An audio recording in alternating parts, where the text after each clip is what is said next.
Tenemos una invitada muy especial para arrancar el programa que tiene que ver, vamos a anunciarla como corresponde. Es licenciada en Relaciones Públicas, especializada en estudios avanzados en sustentabilidad. Se desempeña como responsable de comunicación de Pacto Global de Naciones Unidas, docente universitaria y consultora de sustentabilidad. Estamos hablando de Carolina Rimoldi, a quien le damos las buenas tardes. Caro, ¿cómo te va? Muy bien, ¿cómo estás vos? Gusto tenerte, ¿eh? Muchas gracias. Qué Muchas tarde, gracias por ¿no? la invitación. Qué tarde compleja, ¿eh? Sí. Para venir. Pues sabés que esta idea de lo sustentable, ¿no? Que empezamos a hablar hace algún tiempito y que cuando habíamos hablado con vos de empezar a profundizar, me gustaría que le cuentes a la gente por qué es importante este término y por qué la gente lo va a resultar como común con el paso del tiempo, ¿no? Totalmente. Sí, mira, el informe, el término desarrollo sostenible, digamos, se acuñó por primera vez en 1987 con el informe de Brundtland, un informe que surgió después de una de esas reuniones que vemos en la tele de Naciones Unidas. Y lo que quiere decir el desarrollo sostenible es un conjunto de procesos que hacen que utilicemos los recursos sin agotarlos para las generaciones futuras, ¿no? Entonces, con ese término de no agotar los recursos para las generaciones futuras, es que ese término se fue consolidando con importancia para el trabajo diario, digamos, de las empresas, de los estados, de los gobiernos, para que todos podamos vivir en un mundo mejor. Es decir, no estamos abocados directamente al sector privado nada más, sino al público también. Exacto. A los dos. Sí, es algo y a la sociedad civil, correcto, ¿no? Como que todos tenemos que contribuir, digamos, por este desarrollo sostenible, por utilizar los recursos actuales que tenemos sin agotarlos para que las generaciones futuras que vienen después de nosotros también puedan gozar de un mundo sano, ¿no? De un ambiente sano y de recursos naturales con los cuales seguir viviendo. No solamente es una cuestión para las empresas importantes también de facturar, ¿no? Sino también de cuidar el medio ambiente, ¿no? Que esto es importantísimo. Sí, el cuidado del medio ambiente va a hacer que las empresas puedan seguir viviendo en el tiempo, digamos. Estamos viendo hoy el cambio climático, incluso lo podemos ver en el transcurso de esta semana, como hace 2 días hacía 30 grados de calor, ayer hizo frío, hoy llueve torrencialmente, entonces ese cambio climático del que se habla, del que viene hablando la ciencia hace muchos años, ya está entre nosotros, ¿no? Y nos está perjudicando, no solo cuando se habla de cambio climático la gente piensa que se habla de ambiente, pero es no solo del ambiente, también de las personas, es el lugar donde vivimos. Entonces las empresas, que un poco ahí las empresas empiezan a trabajar en gerencias de responsabilidad social o de sustentabilidad, fueron cambiando también el nombre a través del tiempo, para cuidar el ambiente donde vivimos todos y donde esas empresas tienen operaciones. ¿Y qué tipo de medidas se toma, Caro? Como para que la gente sepa de todo esto. Mira, a nivel internacional hay una agenda, se conoce como la Agenda 2030, que está marcada por los Objetivos de Desarrollo Sostenible. Son 17, si los buscan, son 17. Es una agenda muy holística que abarca desde erradicar la pobreza hasta tener en cuenta la infraestructura sostenible, trabajar en alianzas y demás. Con esa agenda son 17 objetivos en un principio muy holísticos y grandes, pero se desmenuzan en 169 metas y a partir de ahí hay indicadores, que las empresas lo que hacen es, con los trabajos que van haciendo, aportan y contribuyen al cumplimiento de esas metas. Que lo que busca esta Agenda 2030 es un mundo mejor y no dejar a nadie atrás, ¿no? De acá al año 2030. ¿Y para quien no cumple, qué le espera? Mira, hoy en día en muchos países se están tomando medidas, digamos, regulatorias de legislación. En Argentina hoy todavía no hay una regulación explícita con respecto a la contribución a esta agenda de sustentabilidad. Pero a medida que va pasando el tiempo empieza a haber más exigencia por parte también de los consumidores. Si uno tiene que elegir una empresa que es responsable con el medio ambiente o que tiene programas sociales o trabajo con las comunidades locales donde está inserta su industria, su planta y demás,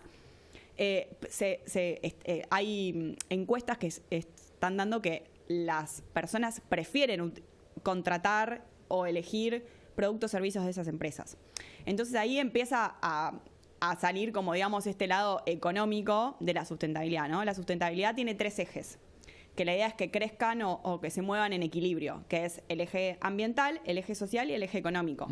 No se deja de lado la pata económica porque las empresas tienen como leitmotiv, digamos, generar ingresos económicos. El tema es que hasta ahora la economía como la conocíamos era generar plata o hacer plata a costa de los otros dos ejes, ¿no? A costa de lo económico y lo social. Entonces, lo que se busca desde la sustentabilidad es que a las empresas les vaya bien en un crecimiento equilibrado en estos tres ejes. No, está muy bien. Yo lo que estaba pensando, digo, ¿qué porcentaje de los ingresos le destina las empresas justamente a este particular? Ahí no te puedo decir un exacto un porcentaje, va a depender mucho de cada empresa. No hay, como te decía, en Argentina no hay regulación.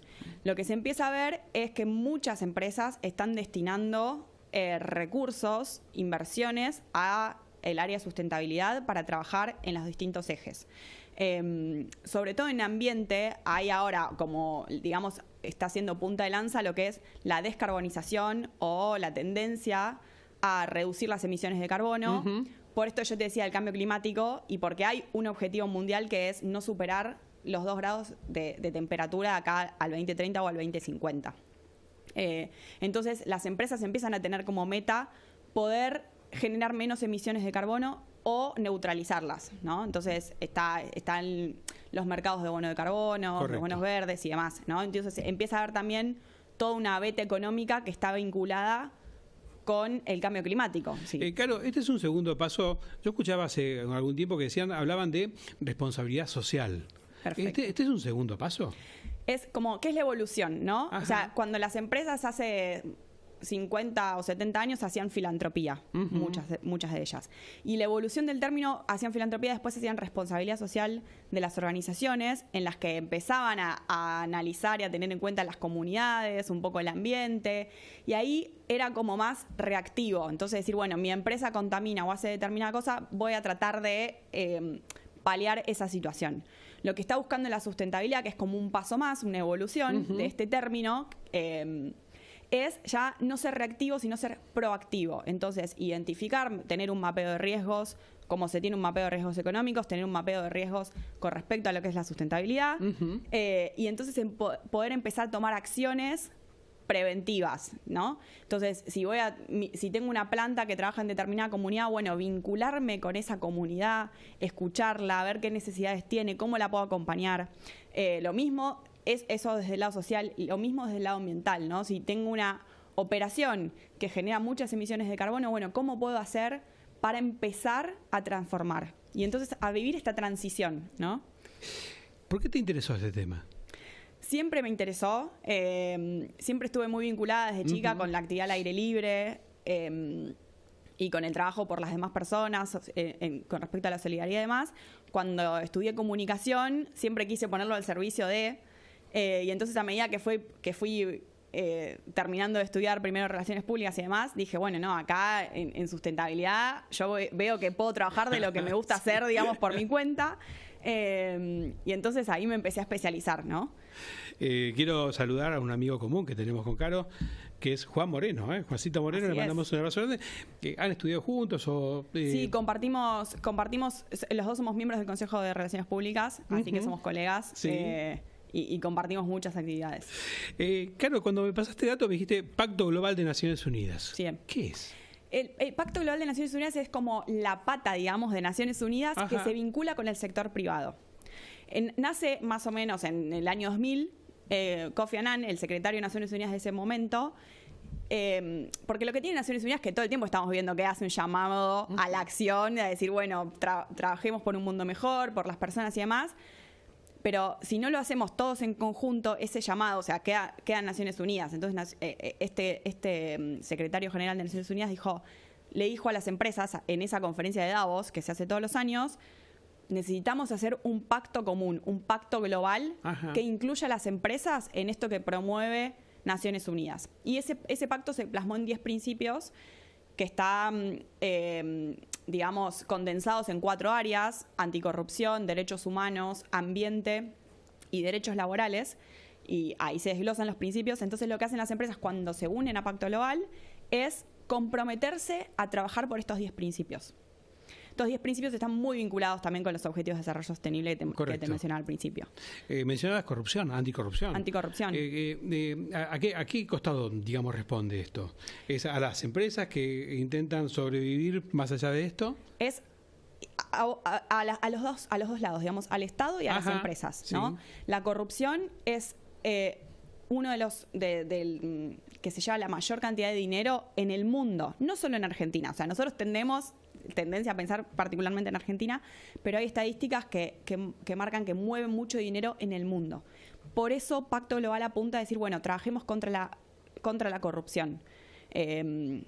Como que el trabajo sea ético, sea transparente. Por eso también en el último tiempo tomaron mucha preponderancia los reportes de sustentabilidad, que es la herramienta de comunicación y de gestión que tienen las empresas para mostrar y contar lo que están haciendo. Sí, sí. Un poco transparentan su gestión. Ganamos esto, invertimos esto en ambiente, esto en lo social, estas son nuestras ganancias. O sea, empezar a transparentar esa información va a hacer que podamos ir contra la corrupción. Es un informe anual, ¿no es un informe, sí. Sí, puede ser anual o bianual, depende de la organización. Hay una tendencia a que sea un informe anual, porque también es mucha información, entonces cuanto más distanciado está, digamos, después hay que condensar toda esa información. Gustavo, viste qué interesante este tema, ¿no es cierto? Dentro de un ratito vamos a estar con la gente de Rotary Internacional, digo, porque tiene mucho de esto, ¿no? De pelear justamente por el medio ambiente, por acompañar, por ayudar. Tiene una base muy sólida a lo que nos está contando Caro. Caro, ¿cómo sigue la agenda de acá a fin de año? ¿Qué novedades tenemos al respecto? Mira, de acá a fin de año siempre la agenda de sustentabilidad siempre está muy movida. Hay siempre eventos y cosas que uno puede participar. Sí se está trabajando fuerte en la agenda, o sea, la agenda internacional apunta al 2030. Este año se cumplieron, estamos como en la mitad del camino. Y Pacto Global a nivel mundial hizo un informe en el que estamos bastante lejos de cumplir estos objetivos. Entonces el llamamiento es a la acción. Cuando vos decís bastante lejos, que es un 4, un 3, tenemos y estamos, mira, de las 169 metas, solo el 15% están en caminos de cumplirse, digamos. O sea, estamos 85% lejos de llegar a esos objetivos. Entonces ahí como que el llamado es a las empresas, a los gobiernos, es tomemos acción, empecemos a contribuir. ¿Por qué dije primero las empresas? Es porque el sector privado, yo considero que, y es algo que sabemos todos, que el sector privado tiene el conocimiento para llevar a la acción buenos proyectos y realizables, y también es el que mueve, digamos, la masa laboral y demás, ¿no? Entonces tiene ahí una oportunidad muy grande para ser protagonista de este cambio. Nosotros contábamos que sos docente universitaria, ¿no? Así es. Y yo estaba pensando, digo, ¿cómo llegar, ¿no? A la escuela primaria, a nivel medio, para tener ese principio preventivo, ¿no es cierto?, por parte de los chicos. Y mira, lo importante siempre es empezar a hablar del tema. Sí. Así, con lo que yo te fui contando parece a veces medio lejano, pero cuando empezamos a hablar de cuidado del ambiente, para los niños es mucho más fácil entenderlo.